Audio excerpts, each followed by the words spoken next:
유엔 안보리가 해외 파견 북한 노동자를 모두 본국으로 송환하도록 한 시한이 만료된 지 1년이 지났습니다. 하지만 현재까지 북한 노동자 송환과 관련해 이행 보고서를 제출한 나라는 40여 개 나라에 불과한 것으로 나타났습니다. 오택성 기자입니다.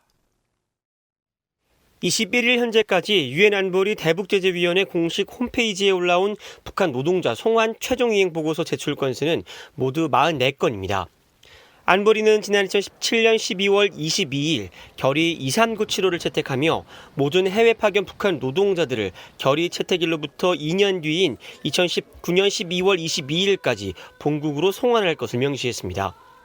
북한 노동자들이 해외에서 힘들게 벌어들이는 수억 달러의 외화가 유엔이 금지한 핵, 미사일 개발로 전용되는 것을 차단하기 위한 게 목적이었습니다.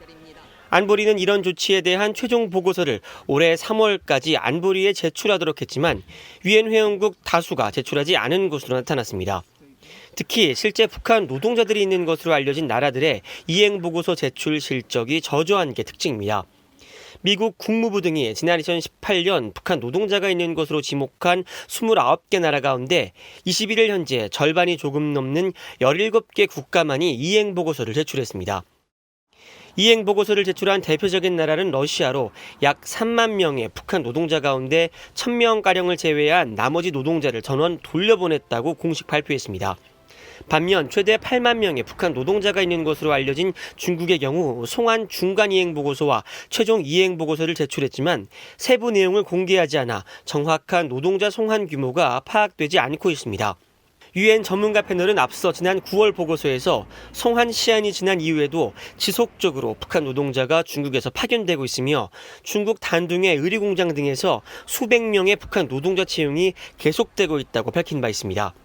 러시아도 실제 보고와 달리 훨씬 많은 북한 노동자가 취업 비자가 아닌 다른 비자로 러시아에 계속 체류 중이란 보도와 지적이 나오고 있습니다.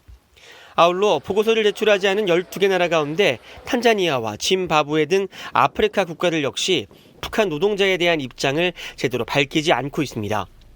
대북제재위원회 위원장인 크리스토퍼 호이스겐 유엔 주재 독일 대사는 앞서 북한 노동자 문제가 안보리 결의 이행에서 어려움이 있는 부분이라며 강제 노동이 북한 정권 유지를 위한 수단으로 악용되고 있음을 알아야 한다고 지적했습니다.